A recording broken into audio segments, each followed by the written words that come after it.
संसद परिसर में विपक्षी सांसदों ने एक मुद्दे को लेकर प्रदर्शन करते हुए सरकार से चर्चा की मांग की है। प्रदर्शन के दौरान प्रतीकात्मक विरोध भी देखने को मिला।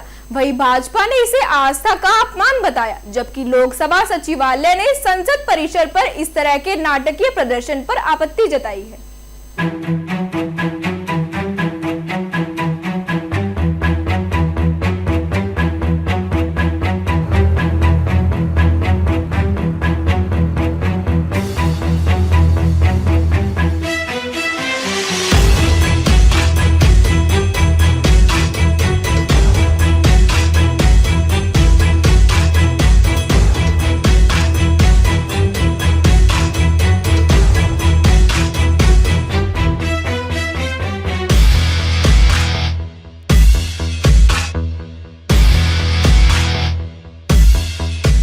नमस्कार, आप देख रहे हैं लोकल 7 न्यूज और मैं हूं आपके साथ श्रेयांशी सिंघानिया। आज संसद में देख सकते हैं किस तरह से पप्पू यादव ने हंगामा किया है। एक भगवा वस्त्र धारण करके चंदा चोरी के नाम पे इतना बड़ा हंगामा, जहां पे राहुल गांधी खुद लोगों से पैसे मांग मांग के उनके झोली में डाल रहे हैं। आप देख सकते हैं कि किस तरह से उन्होंने एक सनातन का अपमान कर रहे हैं, भगवा का अपमान कर रहे हैं। एक ऐसा समय था जब अटल बिहारी वाजपेयी जी का समय था, जब किसी ने कहा था, अटल वाजपेयी ने कहा था कि एक दिन भाजपा से आपको लड़ना है, राम से मत लड़िए नहीं तो निपट जाएंगे। कि आज वही कारण है कि राहुल गांधी एक भी चुनाव नहीं जीत पा रहे हैं और आज भी उनके दिमाग में ये चीज नहीं घुस पा रही है। कांग्रेसियों को नहीं समझ में आ रहा है कि क्या कारण हो सकता है। और आज भी सावन के पहले दिन ही आज उन लोगों ने संसद में भगवा का अपमान कर बहुत बड़ा गलत काम किया है। जिस तरह से देखा जा सकता है उन्होंने किस तरह से अपमान किया है।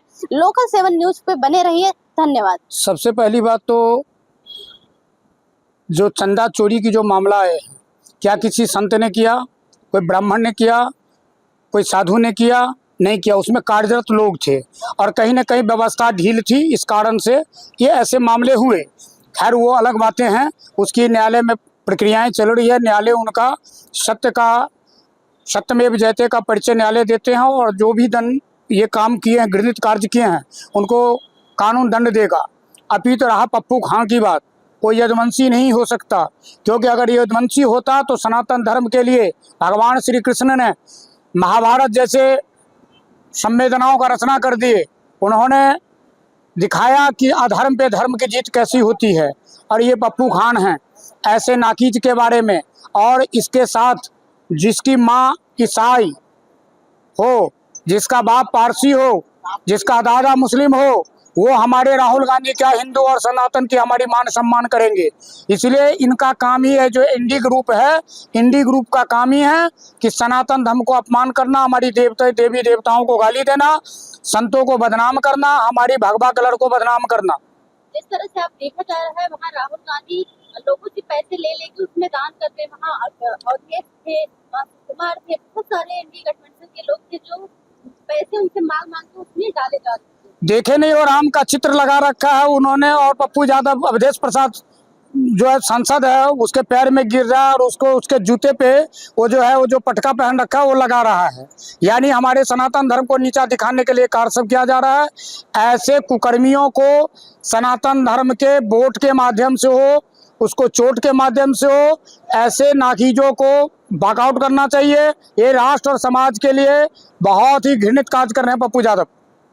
महाराज जी, ये जानना चाहते हैं कि जो भगवा का अपमान कर रहे हैं, एक समय ऐसा था अटल बिहारी जी का, जब वो किसी ने कहा था एक दिन भाजपा से आपको लड़ना है, लेकिन राम से मत लड़िए नहीं तो निपट जाएंगे। लेकिन आज भी उनके दिमाग में सारी बातें नहीं आ रही है। 100 पार सेंचुरी पार होने जा रहा है, राहुल गांधी चुनाव लड़ते जा रहे हैं, फिर भी वो हिंदुओं को ही टारगेट क्यों करते हैं? उनकी जो नस्लें हैं, उनकी जो माता श्री है, पिता श्री है, सब देश विरोधी ही क्यों रहे हैं? क्योंकि ये लोग गाय का गोश्त खाते हैं, इसीलिए कभी हिंदू का दोस्त नहीं हो सकते हैं। ये सारे के सारे घटिया किस्म के लोग हैं। इनकी बुद्धि विवेक, कहते हैं ना, जब विनाश आता है तो मनुष्य का विवेक मर जाता है, तो उसके साथ यही हो रहा है। ये समाप्त हो जाएंगी। कांग्रेस का कोई रोने वाला नहीं, कोई धोने वाला नहीं। आने वाला समय में ये भी समाप्ति हो जाएगी। आप ही एक भगवाधारी है, आपका अगर ऐसे इस तरह वस्त्र का अपमान कोई करेगा तो आपको किस तरह से बुरा लगेगा? मैं बताया ना, मेरे एक हाथ में माला है तो दूसरे हाथ में भाला है, लेकिन अपनी देश कानून से चलता है। इसलिए हम न्यायालय प्रक्रिया पे छोड़ दें कि चंदा चोरी वाले को भी सजा मिले, और ये जो हमारे धर्म का अपमान कर रहे हैं इनको हम जैसे संत आने वाला चुनाव में इनको दंडित करेंगे, इनका नामो निशान मिट जाएगा। क्योंकि धर्म धारण करने की चीज है, जो धर्म का नाश करता है धर्म उसका समूल नाश कर देता है। बहुत बहुत धन्यवाद। आप जय श्री राम। क्या कहना चाहेंगे सर आप यहाँ पे? आप स्वामी जी ने सब कुछ कह दिया।